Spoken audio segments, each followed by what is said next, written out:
Bismillahirrahmanirrahim. Assalamualaikum warahmatullahi wabarakatuh. Alhamdulillahirrabbilalamin. Jumpa kembali dengan sahabat belajar. Pada video kali ini kita akan belajar tema 5 ekosistem, subtema 2 hubungan antar makhluk hidup dalam ekosistem pada pembelajaran 5. Sebelum memulai pembelajaran, sahabat belajar jangan lupa untuk selalu berdoa. Pada video pembelajaran kali ini, kita akan belajar hubungan makhluk hidup dalam ekosistem. Mari terlebih dahulu kita amati beberapa bentuk ekosistem pada gambar berikut ini. Pertama, ekosistem hutan hujan. Kedua, ekosistem sungai. Ekosistem padang rumput. Ekosistem gurun. Ekosistem tundra. Dan ekosistem taiga.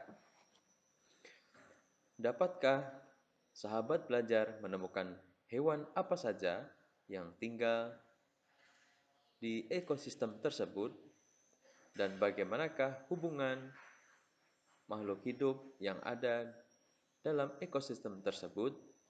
Untuk mengetahuinya, mari kita lanjutkan pembelajaran ini. Ekosistem hutan hujan tropis. Pada ekosistem hutan hujan tropis terdapat tumbuhan seperti rotan dan anggrek, serta hewan seperti kera, burung, badak, dan harimau. Pada ekosistem sungai, tumbuhan yang hidup pada ekosistem sungai antara lain ganggang, enceng gondok, lumut, dan lain sebagainya. Hewan seperti ikan, siput, keong, kerang, udang, ular, serang hidup pada ekosistem sungai. Ketiga, ekosistem padang rumput. Tumbuhan khas ekosistem ini adalah rumput. Hewan yang hidup pada ekosistem ini contohnya bison, singa, anjing liar, serigala, gajah, jerapah, kanguru, dan ular. Selanjutnya, ekosistem gurun. Tumbuhan khas ekosistem ini adalah kaktus. Hewan-hewan yang bisa hidup pada ekosistem ini antara lain semut, ular, kadal, kalajengking, dan unta. Pada ekosistem taiga, tumbuhan khas ekosistem ini adalah cemara, pinus, dan sejenisnya. Hewan seperti beruang hitam dan ajak biasanya hidup di ekosistem ini. Keenam, ekosistem tundra. Tumbuhan jenis rumput tertentu saja yang mampu bertahan di ekosistem ini. Beberapa jenis burung bersarang di ekosistem tundra pada saat musim panas, seperti angsa dan bebek. Nah,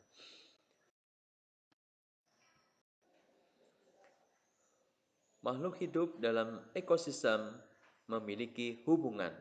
Bagaimanakah hubungan makhluk hidup dalam ekosistem tersebut? Mari kita simak teks wacana berikut ini. Semua makhluk hidup memiliki kebergantungan yang saling mengisi antara yang satu dengan yang lainnya. Manusia memerlukan tumbuhan dan hewan juga memerlukan manusia. Demikian juga hewan. Makhluk hidup juga membutuhkan tanah, udara, air, dan matahari untuk mendukung kehidupannya. Mari kita amati rantai makanan berikut ini.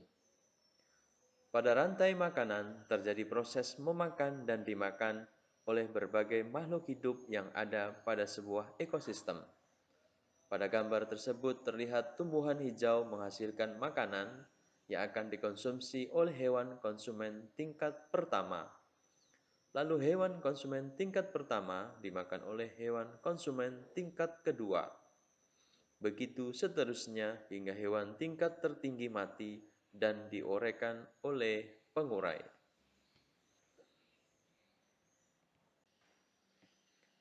Selain kebergantungan makhluk hidup melalui rantai makanan, banyak makhluk hidup lain yang berhubungan dengan cara yang khas.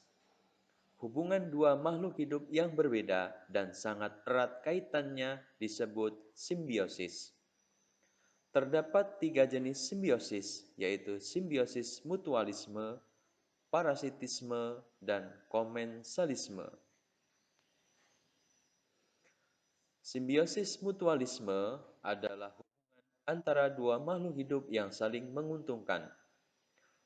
Contoh simbiosis ini adalah hubungan antara burung jalak dan kerbau. Kerbau mendapatkan keuntungan karena kutunya berkurang, sedangkan burung jalak mendapatkan makanan. Contoh lain dari simbiosis mutualisme adalah hubungan lebah dan bunga. Pada hubungan tersebut, baik lebah maupun bunga sama-sama memperoleh keuntungan. Bunga menghasilkan madu yang merupakan makanan lebah. Lebah membantu proses penyerbukan pada tumbuhan. Kedua, simbiosis komensalisme, yaitu hubungan antara dua makhluk hidup. Dalam hal ini, makhluk hidup yang satu mendapatkan keuntungan, sedangkan makhluk hidup yang lainnya tidak dirugikan. Contoh simbiosis komensalisme yaitu hubungan antara tumbuhan anggrek dan pohon yang ditumpanginya. Tumbuhan anggrek mendapat keuntungan karena dapat menumpang hidup pada pohon, dan selama menumpang tersebut, anggrek tidak merugikan pohon. Contoh lain dari simbiosis komensalisme adalah antara katak dan pepohonan, di mana katak menggunakan daun dan bagian-bagian pohon lain sebagai tempat berteduh dan berlindung dari hujan atau badai. Bagi katak, hal ini tentu menguntungkan, namun demikian pohon tidak diuntungkan, tidak pula dirugikan. Dengan kata lain, tidak terpengaruh sama sekali. Ketiga, simbiosis parasitisme.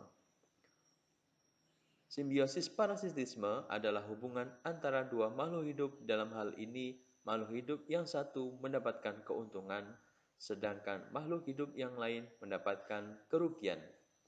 Contoh simbiosis parasitisme ini yaitu hubungan antara pohon mangga dan benalu.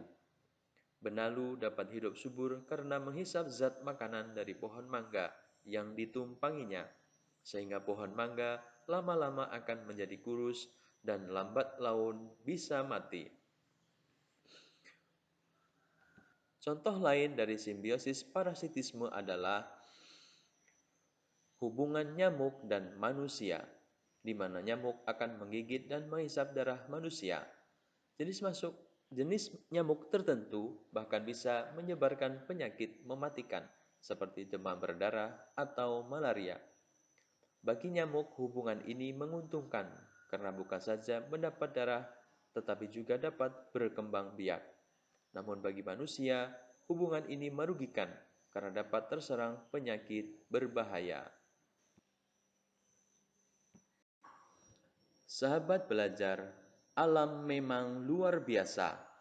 Terdapat bermacam-macam interaksi antar makhluk hidup yang terdapat di alam. Oleh karena itu, tak jarang manusia menjadikan alam sebagai sumber inspirasi dalam sebuah karya seni, misalnya tarian. Salah satu tariannya yaitu tarian yang berasal dari Mentawai, Sumatera Barat. Alam tidak dapat dipisahkan dari kehidupan masyarakat suku Mentawai yang tinggal di Pulau Nias, Sumatera Utara. Selain menjadi sumber kehidupan, alam memberikan inspirasi seni. Alam sebagai inspirasi seni dapat dilihat dari tarian tradisional mereka yang diberi nama Turuk Langgai. Dalam tarian ini, penari menirukan aneka gerak hewan seperti unggas, kelinci, dan monyet. Tarian ini biasanya ditarikan sebagai penutupan prosesi pengobatan yang dilakukan oleh ahli pengobatan tradisional suku Mentawai. Tujuan tarian ini adalah memberikan penghiburan kepada si sakit agar segera sembuh. Tarian ini ditarikan oleh beberapa sikerei. seorang ahli pengobatan yang memimpin upacara ini. Si Kere mengenakan hiasan kepala berupa manik-manik dan bulu unggas dan memegang dedaunan. Beberapa dedaunan diselipkan di bagian belakang tubuhnya menyerupai ekor. Berdasarkan teks wacana di atas, maka kita dapat menemukan beberapa informasi berikut ini. Pertama, properti tari Turuk Langgai antara lain hiasan kepala berupa manik-manik, bulu unggas, dan dedaunan. Kedua, tujuan tari Turuk Langgai adalah memberikan penghiburan kepada si sakit agar segera sembuh. Ketiga, gerakan-gerakan yang terdapat dalam tari Turuk Langgai antara lain: 1. Gerak berjingkat-jingkat sambil membungkukkan badan. 2. Gerak kepala menengadah ke atas sambil mengepakkan daun di tangan. 3. Gerak kaki menghentakkan papan lantai. Keempat, gerak berputar-putar berkeliling. Demikianlah sahabat belajar, pembelajaran kita kali ini tema 5 ekosistem, subtema 2 hubungan antara makhluk hidup dalam ekosistem pada pembelajaran kelima. Sampai bertemu pada video pembelajaran selanjutnya. Terima kasih. Mari kita akhiri dengan mengucap alhamdulillahirabbil alamin. Assalamualaikum warahmatullahi wabarakatuh.